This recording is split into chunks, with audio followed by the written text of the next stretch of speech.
Good morning, class 8th. So, students, we are on chapter number 8, Women, Caste and Reforms, which is related to our history portion, and we have done several topics regarding this chapter.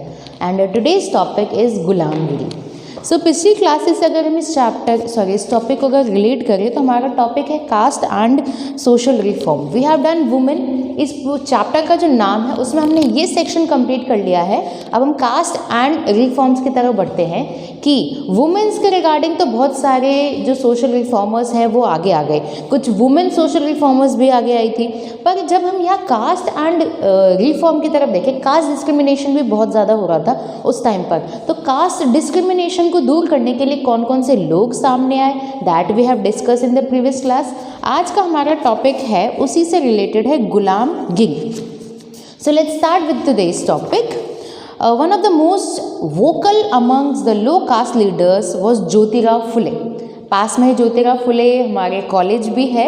इससे हम ज्योतिराव फुले जो एक ऐसे इंसान थे, उन्होंने education system में उनकी वाइफ एंड उन्होंने बहुत ज़्यादा कंट्रीब्यूशन दिया है.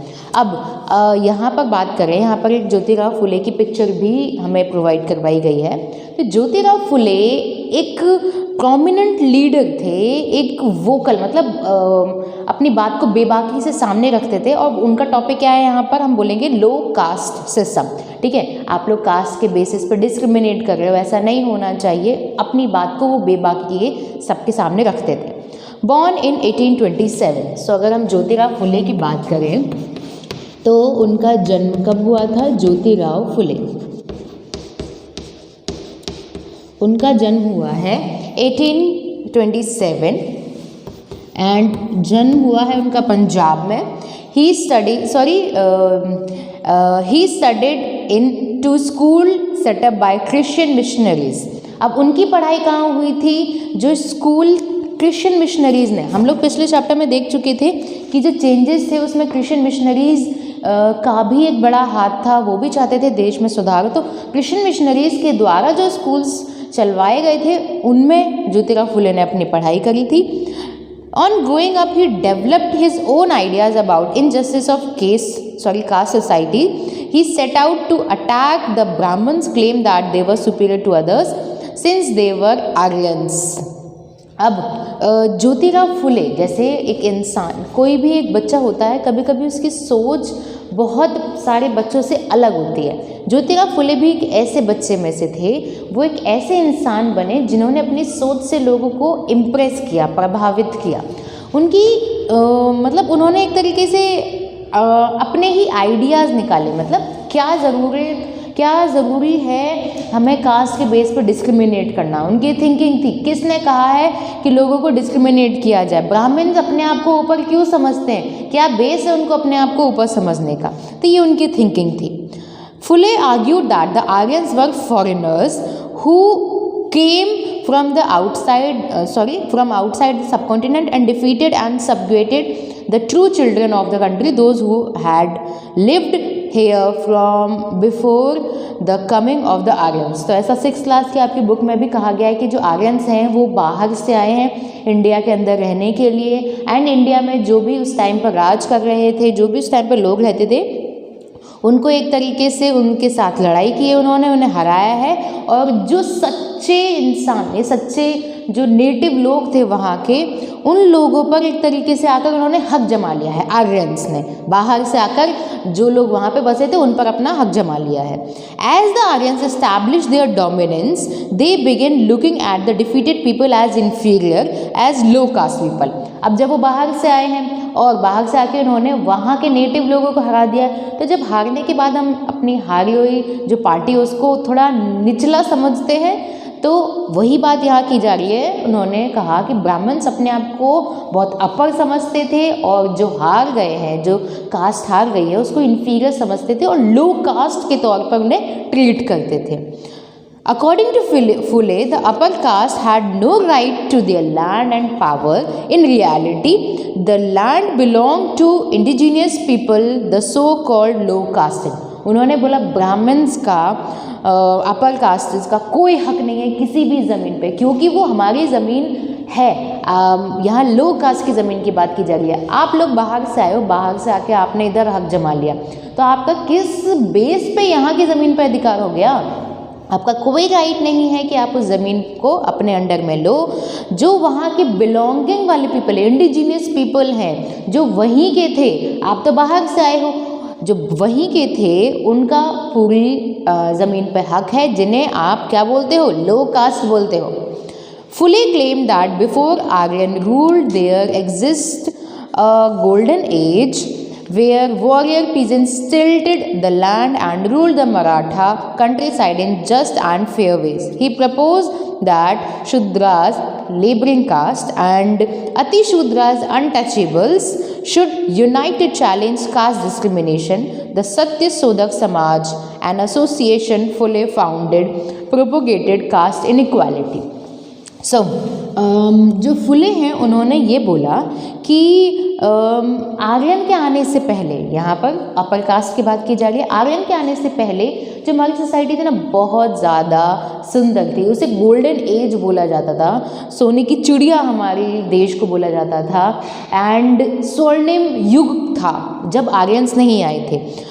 हमें क्या करना चाहिए, मतलब उस टाइम पे सभी लोग साथ में रहते थे, वॉरियर्स हो गए, पीजेंट्स हो गए, एंड मराठा जो कंट्री साइड है वहाँ पर लोग रहते थे, आराम से रहते थे, कोई प्रॉब्लम नहीं थी। ठीक है, उन्होंने बोला जो लेबर्स, जो शूद्र हैं और अति शूद्र हैं, जिन्हें लो कास्ट और अति लो, मतलब यहाँ पर अति शूद्रास वर्ड यूज़ किया गया है, तो इन दोनों कास्ट्स को एक साथ मिल जाना चाहिए, यूनाइट करना चाहिए और चैलेंज देना चाहिए, मतलब कास्ट डिस्क्रिमिनेशन को न मानना चाहिए, उनके खिलाफ अपनी आवाज़ें उठानी चाहिए। शूद्रास एंड अति शूद्रास को उन्होंने एकजुट होकर उन कास्ट डिस्क्रिमिनेशन के खिलाफ आवाज़ उठाने को बोला है, और उन्होंने सत्य शोधक समाज की स्थापना भी की थी।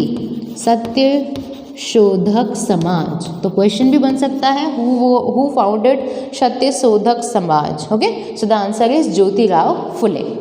Now in 1873 Phule wrote a book named गुलामगिरी। ठीक है, अब हमारा टॉपिक आता है कि ये जो बुक है वो किसके द्वारा लिखी गई है? ज्योतिराव फुले के द्वारा, गुलामगिरी बुक। एंड मीनिंग स्लेवरी, मतलब जो आप काम करवाते हो किसी से, दास्ता जैसे हम बोलेंगे, किसी का गुलाम बनना, उसे हम स्लेवरी या गुलामगिरी बोलते हैं। Some 10 years before this the American civil war had been fought leading to the end of slavery in America. और बस अभी कुछ साल पहले ही अमेरिका में भी एक सिविल वॉर, मतलब ऐसा नहीं लड़ाई हो गई थी, जो ब्लैक एंड वाइट पीपल थे ना, उनके खिलाफ भी कलर डिफरेंस के साथ लड़ाई हो रही थी, जो कि 7th क्लास में हम लोग देख चुके। एक सिविल वॉर लड़ी जा रही थी जो कि दास्ता के विरोध में थी। ठीक है, कि दास बना दिया जाता है, उनके संग ढंग से बिहेव नहीं किया जाता है। बस अभी जस्ट अमेरिका में ये वाली सिविल वॉर ख़त्म हुई है। Phule dedicated his book to all those Americans who fought to free slaves. और फुले ने अपनी ये बुक उन अमेरिकन्स को जिन्होंने उन अत्याचारों के खिलाफ लड़ाई की थी, उनको एक तरीके से समर्पित की है। Thus establish a link between the condition of lower castes in India and the black slaves in America। और वो कंडीशन जो कि ब्लैक्स की, वाइट एंड ब्लैक में आज भी बहुत ज़्यादा डिस्क्रिमिनेशन होता है अमेरिका के अंदर, तो उन्होंने उस टाइम पर गुलामगिरी बुक को अमेरिका के सिविल वॉर में जो ब्लैक्स थे जिन्होंने सफ़र किया था उनको डेडिकेट किया, और उन ब्लैक्स को हमसे, मतलब लोअर कास्ट से कंपेयर किया था एक तरीके से, कि वहाँ पे उन पे अत्याचार हो रहे हैं और इंडिया में लो कास्ट पे अत्याचार हो रहे हैं। As this example shows, Fule extended his criticism of the caste system to argue against all form of inequality। और यहाँ पर हम ये देखेंगे कि कहाँ उन्होंने कास्ट सिस्टम को हर प्रकार की इनइक्वालिटी से एक तरीके से जोड़ दिया। वहाँ वो लोग कलर के हिसाब से डिफ्रेंशिएट करते थे, उनको अगर किसी का रंग काला है तो उसे इन्फीरियर समझा जा रहा है, तो उन्होंने वहाँ कलर डिस्क्रिमिनेशन के साथ साथ कास्ट डिस्क्रिमिनेशन और भी जितनी भी टाइप की इनइक्वालिटीज़ थी जो हमारे समाज में फैली हुई हैं, उन सभी को इंक्लूड किया था। He was concerned about the plight of upper caste women the miseries of the laborer and the humiliation of the low castes. This movement of caste reform was continued in the 12th century by other great Dalit leader Dr. B.R. Ambedkar in the western side of India, and अगर हम south India की बात करें तो E.V. Ramaswamy Naicker in the south, to the south.